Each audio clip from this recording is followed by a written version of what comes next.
Welcome back to the second quest playthrough for The Legend of Zelda. This is part 3. We're going to be jumping into level 3 today. Level 2, sorry. Part 3, level 2. Yeah, that's perfect. So, level 2 is in a location that is familiar if you've played the first quest. Although, to be fair, I don't know why you would be playing the second quest if you haven't played the first quest. That's just kind of a stupid thing to do. You know, because the second quest kind of assumes you've played the first quest. So, heading over to a location that will be known if you've played the first quest. Level 2 is located on this half of the overworld. It's in a nice location in the back corner over here.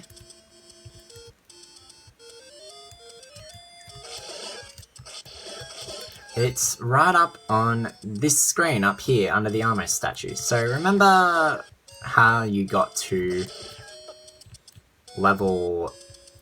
got the blue ring in the first quest? This is where level 2 is in the second quest. So a nice, fun thing to deal with. Level 2, you will find, is quite a bit harder than level 1.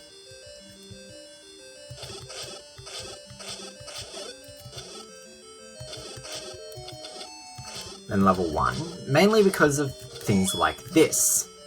While level 1 could be easily seen as a first quest level 1 of a similar difficulty, the second quest starts to ramp things up quite quickly, for very good reasons. And by ramp things up quickly, I mean they do ramp things up quickly. And yeah, we've already got Dark Nuts in level 2, although admittedly that's not that bad. They only appeared in level 3 for the first time in the first quest. So that's not that bad. Compass in that room, which is, as per usual in Zelda 1, pretty useless. But we're grabbing it simply for the case of grabbing it. Nab that key and just get out of that room. You don't want to have to deal with that room for longer than you need to. Because level 2 really starts bringing in the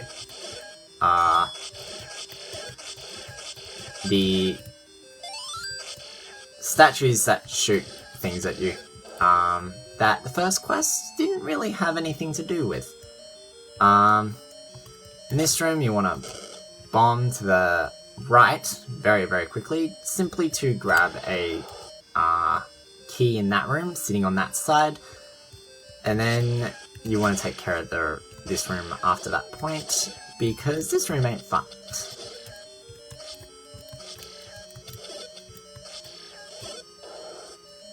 Head up and out of here. Alright, there's a manhandler in here.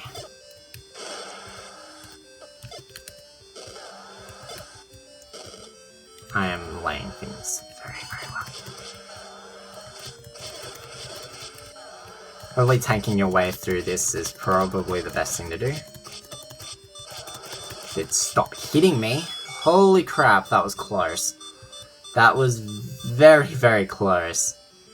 Sometimes manhandler can go really well, in other cases it cannot. Oh, beautiful, look at that. Basically back at full health. So yeah, despite the fact that they're introducing Dark Nuts in this level, for the most part, basically every room of them will have one Dark Nut that will take out the rest of them very quickly. And you would much rather get that one instead of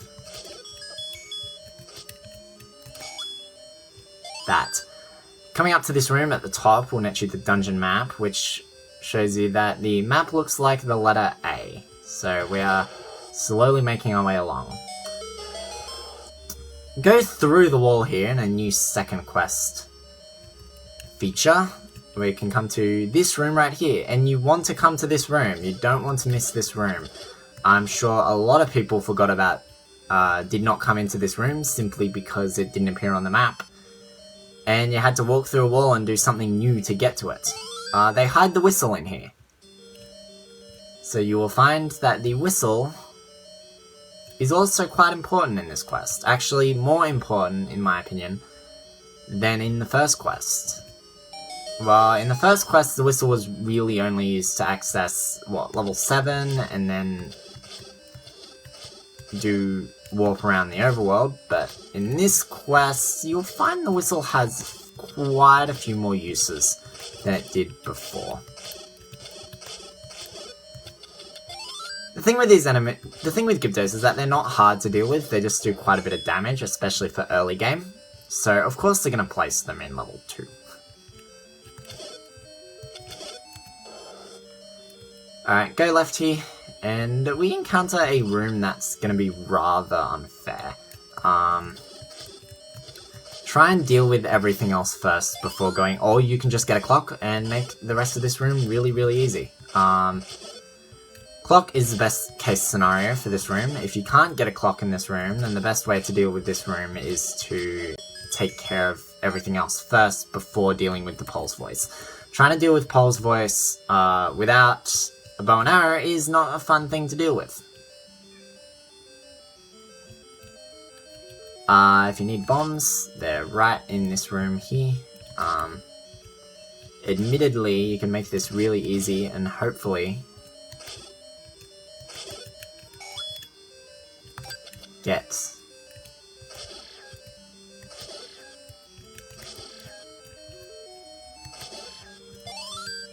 I was hoping to get the enemy that would kill everything else, but of course it's always the last one.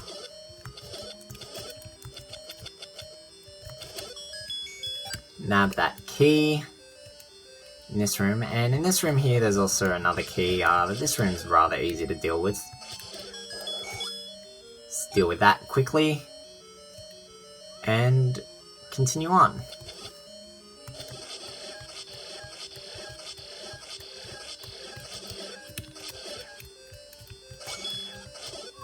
Getting rid of some of the enemies makes them a lot easier to deal with in general, just in the long run. Defeat all the enemies in that room for some rupees, which you'll definitely want to grab, you don't want to miss out on them.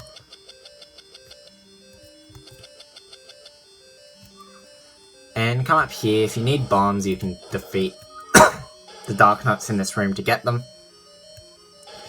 If not, then head on up to find the worst boss to deal with in level 2, Gleok. It's only a 2-headed one, but they're throwing a Gleok at you in level 2. And that went really well. I got hit twice there, so that could really go downhill very quickly. If you need to use potions, because honestly, that boss can go wrong very, very easily.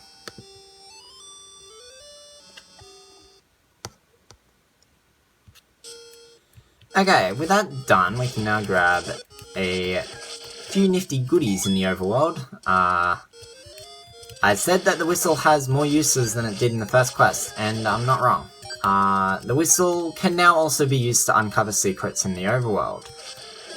So when looking over screens to figure out if they have anything of worth, you'll now need to think about using the whistle as well. It makes things slightly more annoying, especially when mapping out, but the second quest, you can find things quite easily.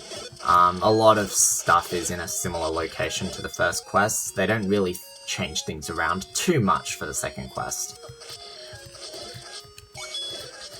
When we get into the other inbuilt quests that ZC offers, you will find that they alter things around far more than they do in the second quest. You will also find that they will be substantially more difficult than the second quest. Or maybe not. It depends on how you see what you're doing. Okay. First place of note. In the desert area over here, as I like to call it, if you also don't have money for meat right now, you'll want to run around and grab some, because we're going to need some meat for level 3. Anyway, you want to come up onto this screen right here. use the whistle on this screen, and you'll find a beautiful spot appear. Here is a heart container. It's one of 2 heart containers that we can grab at this point, now that we have the whistle, and you'll probably just want to nab both of them just to be complete. Having the white sword makes things so much easier. The magic sword will be even better. So I want to head over to the shop first, considering that that's closer. The other heart container is in a dangerous area of the overworld, although you are far more equipped to be able to deal with it now than you ever were at the beginning of the game.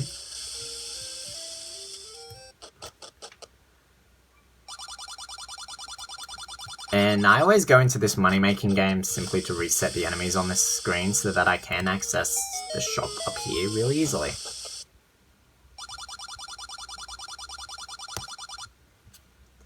And we are going to nab this piece of meat for 60. Always take the cheap meat. In general, if you can find something cheaper at another place, buy it cheaper. Because it'll be far more worth it in the long run.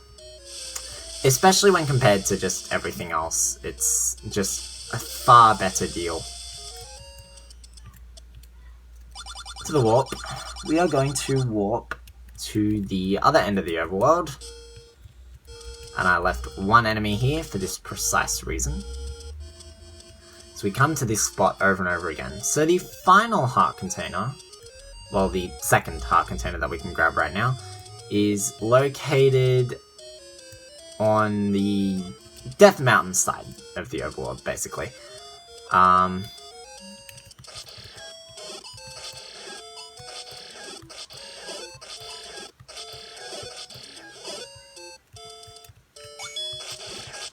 We're now far more equipped to deal with Lionels at this point as well, now that we have the white sword. So I just want to keep exploring over this way. You want to head up the stairs here.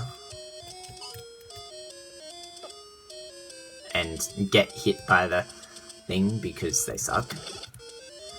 You want to head left on this screen. Right here is where... just deal with the Lionels and... oh, well, I would deal with that, but I'm not going to. Use the whistle on this screen, run away from the... go away. And right here is where our third heart container in the overworld is. So there's 2 more heart containers in the overworld. And that'll be the end of this episode. So next time we're gonna do next part will be very, very small, as it's only level 3, and level 3 is, a very short level. So I hope you all enjoyed this episode, and I'll see you all for part 4. I can't even remember what part we're on. Until then, ciao.